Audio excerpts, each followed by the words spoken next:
Hello दोस्तों, नमस्कार। मैं हूं आपका भाई मोनू डोबरान। अगर आप लोग नए हैं मेरे चैनल पर तो चैनल को सब्सक्राइब कर लीजिए और घंटी को भी प्रेस कर लीजिए, क्योंकि मैं ऐसे ही वीडियो बनाता रहता हूं। तो देर किस बात की, चलते हैं, स्टार्ट करते हैं। और वीडियो में कोई गलती हो गई है तो मुझे कमेंट बॉक्स में ज़रूर बताएँ। तो धन्यवाद एंड लव यू।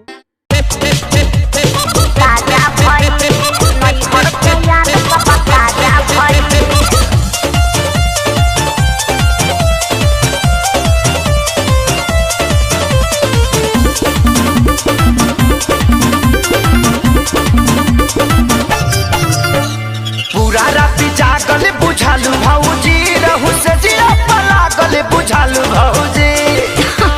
जे समझा बोला।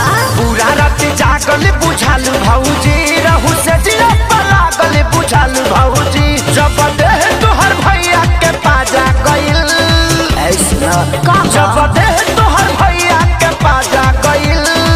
अरे तका भइल, कुछ दर्द भइल, कुछ मजा भइल, बाकी नहीं हर के याद सब ताजा भइल। कुछ दर्द भइल, कुछ मजा भइल, बाकी नहीं हर के याद सब ताजा भइल।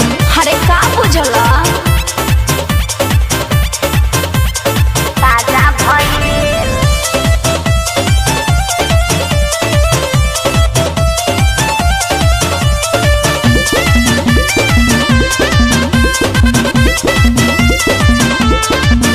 दिल बाड़ू पहिला ही के तू जब सबके दिल हो। अच्छा तब का मिली सवाद तोहर के का हो ई फील हो। बताइबू काहे भौजी, बोला ना।